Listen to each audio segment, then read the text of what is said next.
Hey guys, welcome back to Data with Dominic, and in today's video we're going to be looking at the Kusto query language. So if you've been with the channel, you'd know that in our previous video we did a basics of the Kusto query language in around 30 minutes, which covers almost all the most commonly used operators. So that video was quite a good way to get an introduction into the Kusto query language. I'll link to that in the top right hand corner of your screen. In today's video, we're going to be doing some slightly more advanced operators and functions, mainly dealing with aggregation or summarizing as it's known in the world of KQL. So some of the things that we're going to be looking at today include using the summarize operator, visualizing your query results, conditionally counting rows, grouping data into bins, looking at how to calculate min, max, and averages and sums from tables in your Kusto cluster. Then we're going to be looking at how to extract unique values, how to calculate percentages, and how to bucket data by conditions. So it's quite today's, if the previous video was starting from a beginner level, today we'll be starting from a slightly more intermediate level, and these functions are quite powerful and can help you gather good insights from your particular data. So without much more ado, let's dive into the video. So basically, the first thing that we're going to be looking at is how to use the summarize operator. Okay, so this is an essential operator for performing aggregations over your data.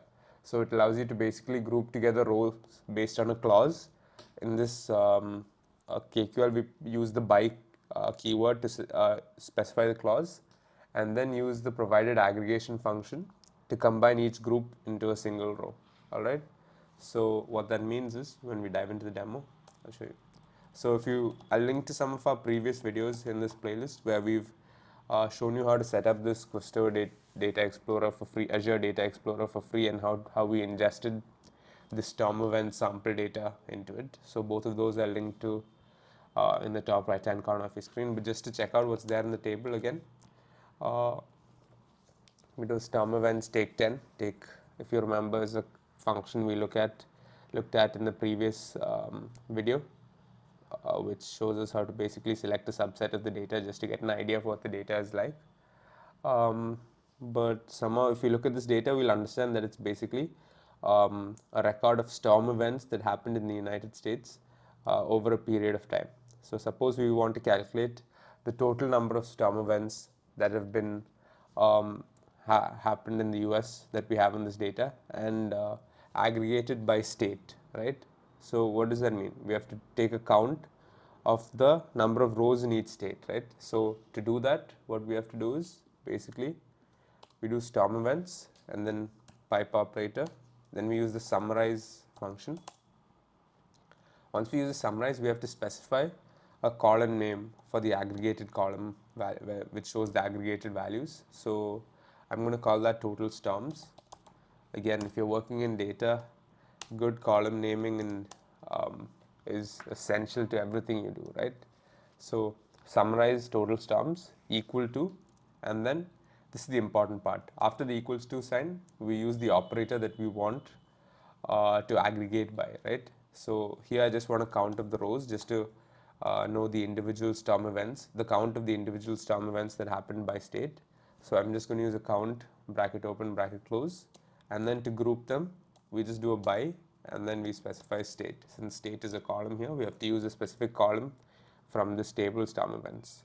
So now when I run this, you'll see I get the total storm events by state, which is basically with a count of individual row entries, and we've sort of split them by state. So that's one way to use the summarize function. But suppose, let's just say, looking at the table again, take 10.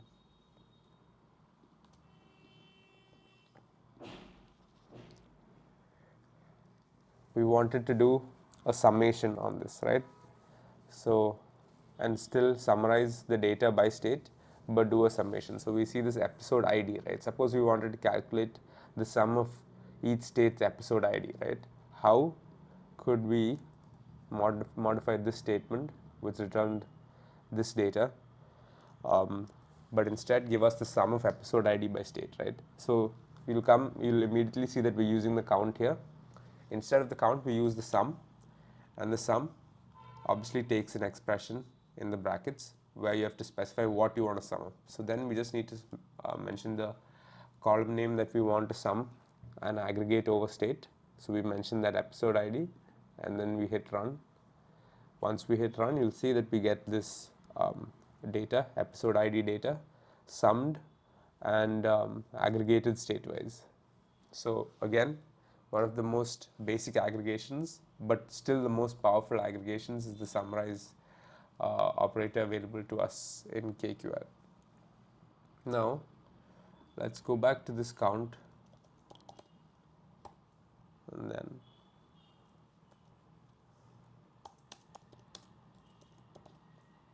let that run. Alright, so we had this result which you understood clearly, right? Now, suppose I want to quickly visualize this this data to get an idea of, sometimes just looking at a spreadsheet with numbers or a list of numbers doesn't intuitively give us an understanding of the data. Suppose I want to put it into a visual. What do? I just hit the pipe operator, and then I do a render. Render will give us an option for a number of visuals that we can use, but the visuals have to be data appropriate. So please play around with the visuals and see what type of data works with what visuals. I'm just going to do a bar chart, since that should probably work in this instance. And yes, it does. So this, you can see we've quickly got a visual out of just the data we generated with the query above. And again, this gives us a much more intuitive understanding of the data. So we can tell that Texas is almost double of the next nearest state, Illinois, and then Illinois is again much greater than Minnesota, and from then on it just starts gradually reducing without many vast differences. So we have some understanding. So like we use the bar chart, we can use some of the other suggestions. So if you remember, when we typed render, we got a list of suggestions, but all visuals don't work for all types of data. So you need, some visuals need 2 columns of numeric data and things like that. So for just this single column of numeric data, we can use the bar chart and the pie chart, and that's what you see here. We've got this pie chart of all the storm events that have happened as part of a whole. So again, powerful visuals to quickly understand your data, right? Alright, so coming to the next thing, suppose we wanted to conditionally count rows, alright, in using KQL. How would we do that, right? So that's where a power function called the COUNTIF comes into play, right? So COUNTIF basically is a count, but within the brackets we are allowed to specify a condition. So just stepping back and showing you what the data looks like again.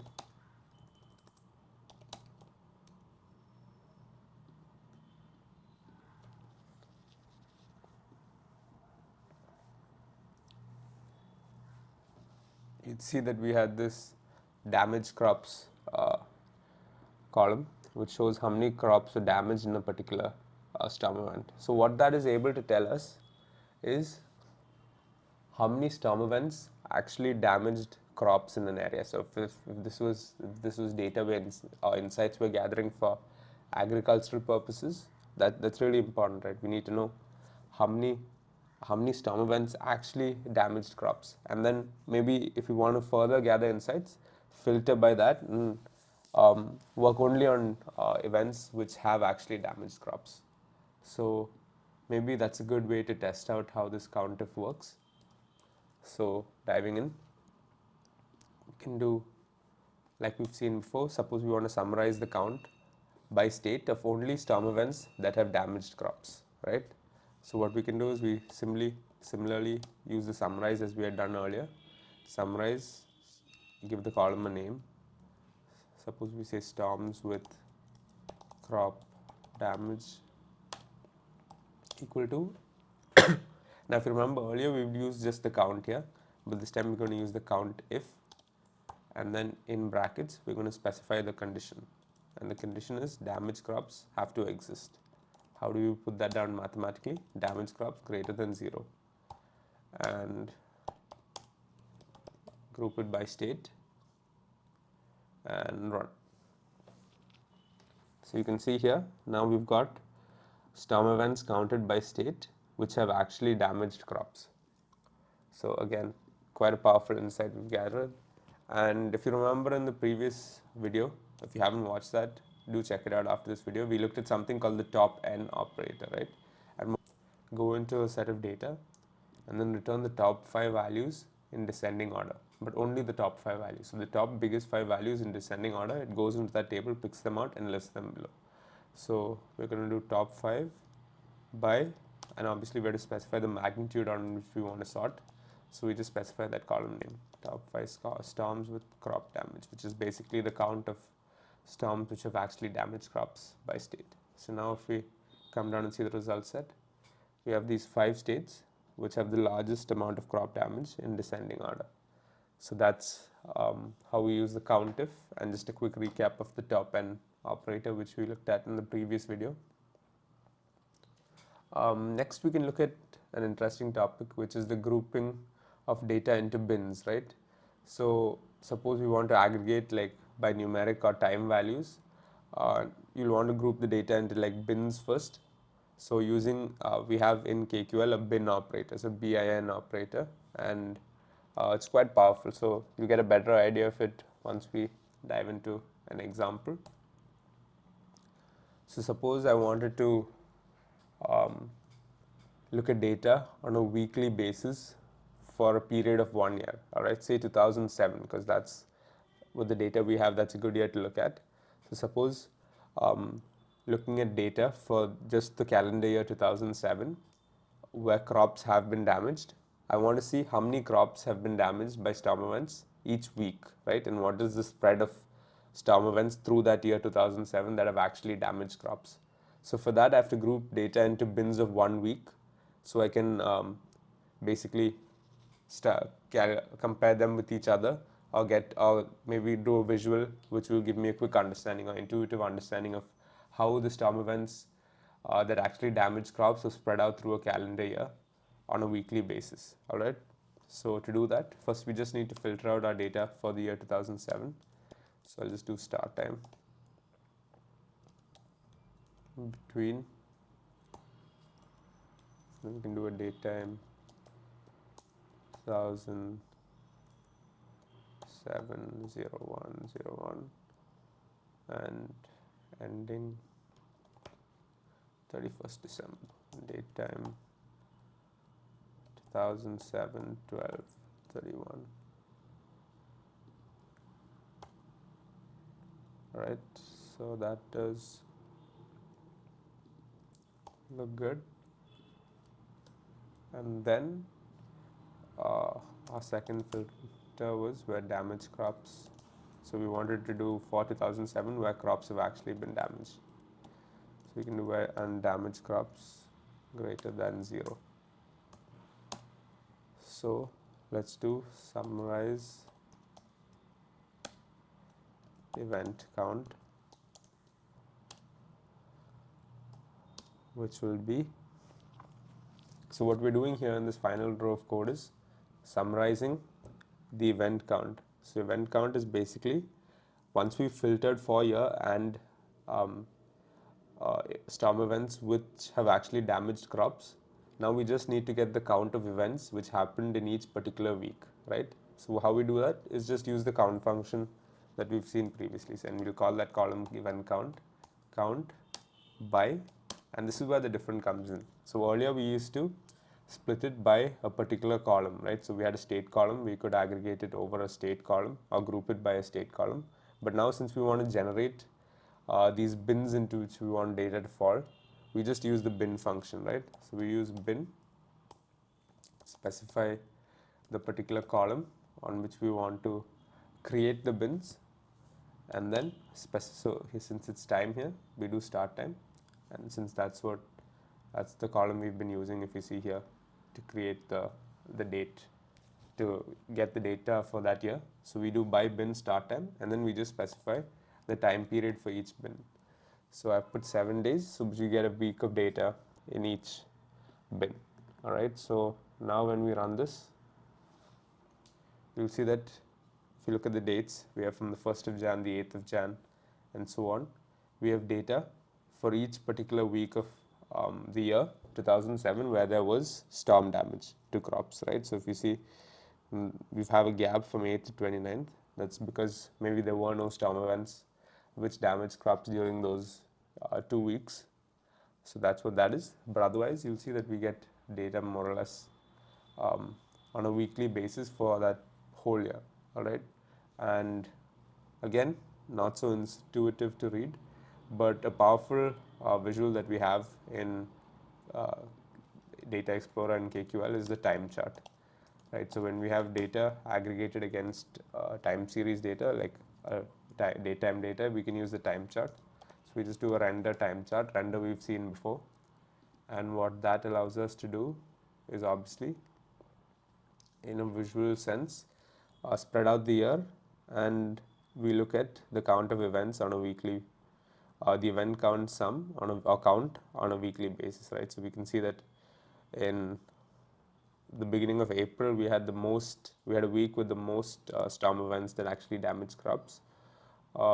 Mind you that this is not the actual damage to crops, like it's not the number of, or it's not the absolute count of crops damaged, it's just the count of different storm events that have actually damaged crops. So these, like seasonally in this time we can expect more events, storm events that actually damage crops, but this is different from the total number of crops being damaged in each storm event.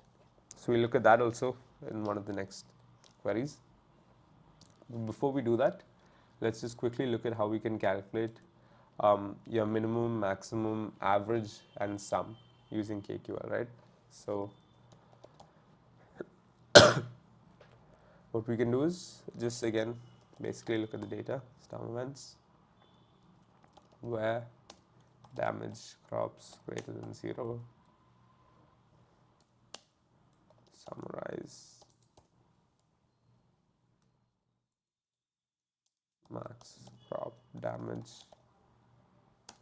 equal to max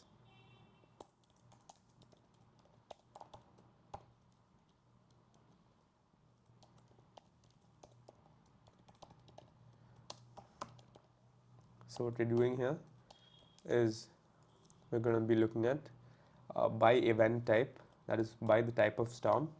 We want to see what were the individually most damaged crops, least damaged crops, and average damaged crops for a particular type of storm, right? So how we do that is we've got storm events. We're going to filter out events only where crops have been damaged, and then we use the summarize. So we've got to use the summarize since we want to group it by the type of storm, and we want to use the max, min, and average functions here to extract from each particular subset the maximum, minimum, and average for that event, right?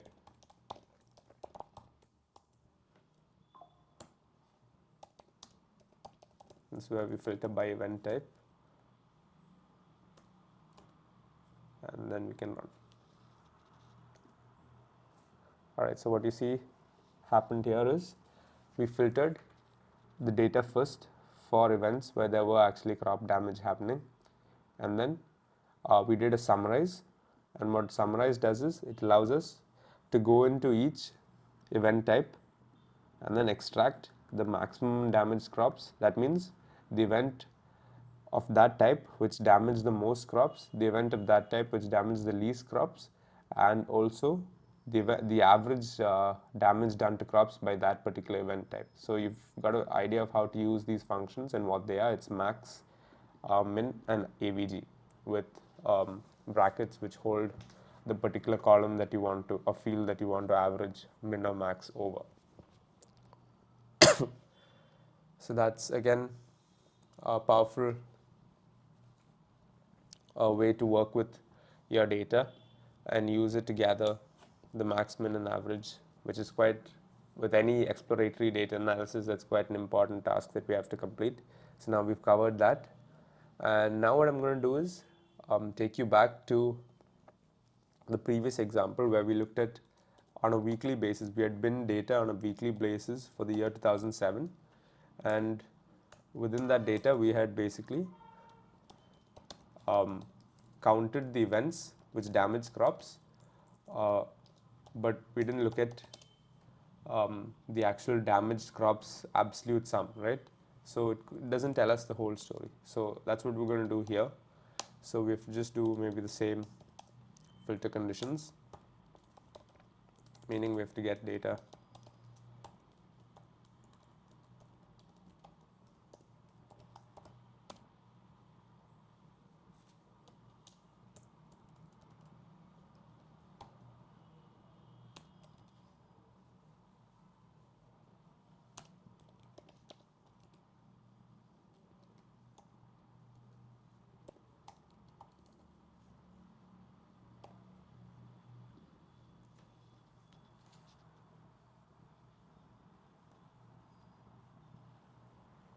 So we've just filtered over the year.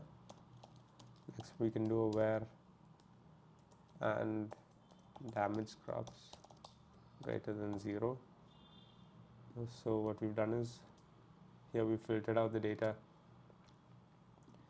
for the year 2007 and where there are damaged crops. Now to calculate the sum, what we need to do is, again like the last time, we do a summarize crop damage, which is the column's name for the sum values that we're going to calculate, and then we do a sum and sum the damaged crops for that particular event, right? And then we just create the bins over which we want to group by. So by bin start time comma 7D and run. So now you see we get the absolute count of our crops damaged on a weekly basis.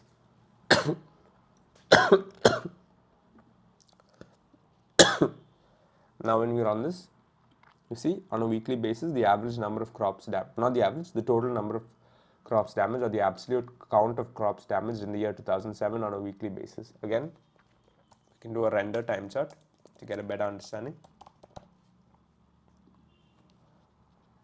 And here we see data that look different from the previous data. In that data we saw that April was the peak time for storm events, the count of storm events that actually damaged crops, but here we can see that in January, the first week of January, that is our second week of January, the most amount of crops, or the absolute count of crops being damaged, is the highest. So that is a critical time for us, our farmers, if we are giving them insights where they need to actually protect their crops from these storm events. So that's how we use this sum function, and we summarized it over bins, or grouped it over these bins, just to give us an idea of how crop damage varies through a calendar year.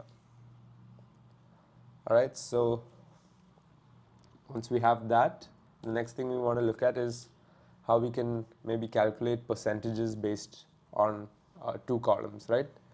So what we need to do is, again, go into the data, and then what we're going to be doing here is we're going to find the percentage of storm events that caused crop damage in each state.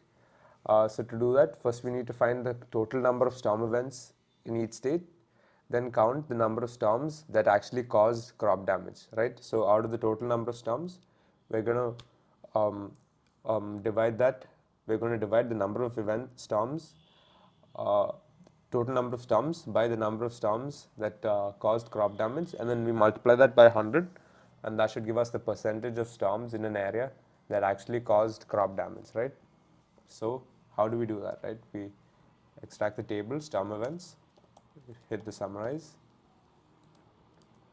then we do a total storms in state, which is what we're going to be calling this column, equals count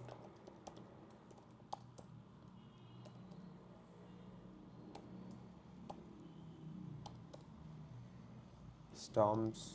Then we're going to calculate the second value. Total storms in state is the first value. We can summarize multiple values separated by a comma operator. So we've calculated the larger value, which is the total storms in state, Then we're going to calculate the storms with property damage.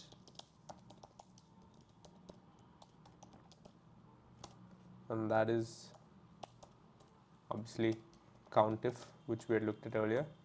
Damage crops greater than 0, damage property greater than 0. We're looking at property rather than crops in this case, by state. And then what we need to do is extend a column or add a column to the table which calculates this percentage. So extend is a function we looked at in the previous video, where to the existing columns we can add one more column. So that's why we use the extend. So extend, and we're going to name the new column percentage with property damage, and that is equal to, now we can do our calculation, right? So we're going to do a round just to keep our number nice and neat.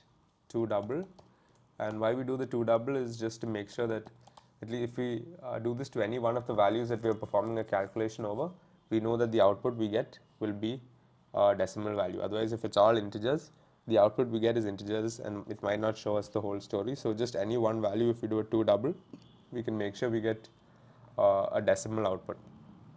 So we have storms with property damage divided by obviously total storms in state into 100,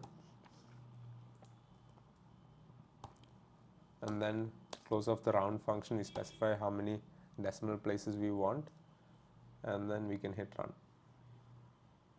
Sorry, that seems to have auto corrected. So now you can see we've got this output with basically the state name. We've got total storms in state, storms with property damage, and we've got them as a percentage of what percentage of storms in each state have actually caused property damage. So again, that's how we calculate percentages based on 2 columns. Now suppose we want to calculate a percentage based on table size, right? So what does that mean? So we want to compare the number of storms by event type to the total number of storms in this particular database, right? So that means the total number of storm events that have happened, that means basically just the count of rows in this table. We want to compare that and calculate the percentage of that compared to the total number of storms of each event type, right? So let's start working towards how we can get that. So initially we'll have to create a variable just to hold the data of the total storm count. So let's do a let total storms equal to 2 scalar. We use the 2 scalar basically to create it as a numeric value so it can be used for further calculations. So we do 2 scalar, and then we just write any query that we would normally write to calculate the total number of row counts, right? So let total storms equals to 2 scalar, and then in brackets we just write the query that we can use to calculate the row count into summarize count, right? And semicolon just to declare that, right?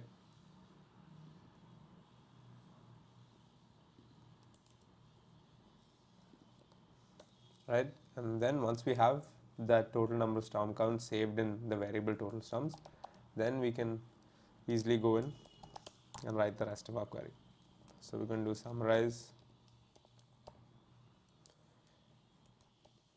event count, which is basically what we're doing here is just counting by the type of storm. So this is a statement that we worked with before. So we're doing the count by event type. So once we've got that, what we can do is just add the new column which we want, which is project event type. So earlier we'd use the extend.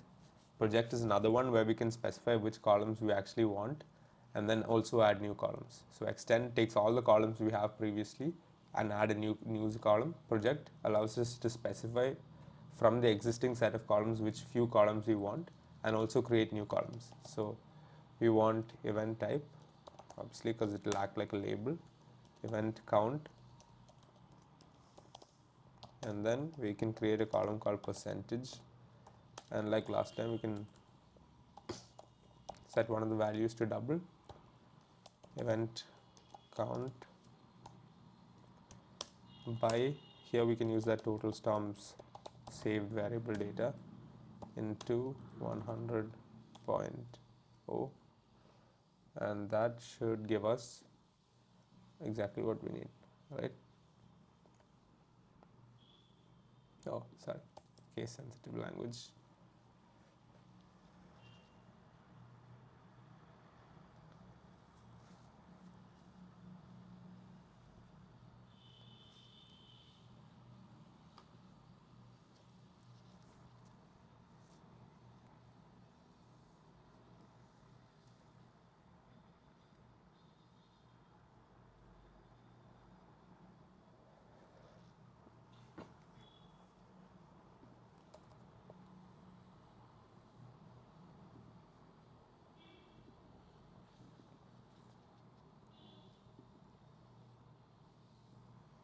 Okay, so I think this is not able to resolve for some reason, but this is the syntax which we can use to get total storms into a variable, or get the total number of storm event count, row count, into this variable total storms, and then we can use our next query to calculate the percentage of each type as compared to that whole number which we had saved earlier, and multiply it into 100 to get the percentage. Alright, so that is, I'll just add it in the comments what the issue is here after debugging it for a bit.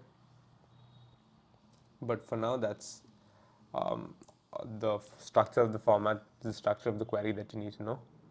Similarly, suppose we wanted to extract unique values from a particular column in this Kusto table. And what does that mean, extract unique values, right? What it basically means is, suppose we wanted to take each distinct value in the column and put it in a list, so that maybe we can extract it and use it for some other function that we had. How do we do that? We can use that, you can do that using the make underscore set function. So suppose we wanted to create an array of the event types that cause deaths in each state, so you can export that for some other use. That would be a perfect example of using the storm events table and using it with the make underscore set function to calculate this list, right? So we're going to filter by where that's direct greater than 0 or that's indirect greater than 0. Then we're going to do a summarize storm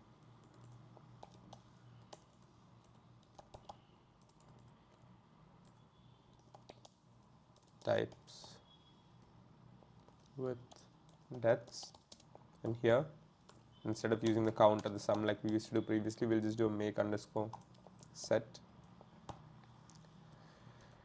event type. We specify which column we want to take all the unique values and make a set of it.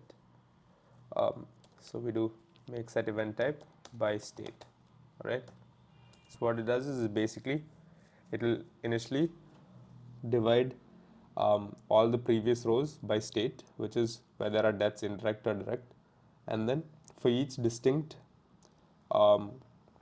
event type which actually caused the death, it's going to aggregate all of those and create an array with just for each state which are the events that caused a death, directly or indirectly.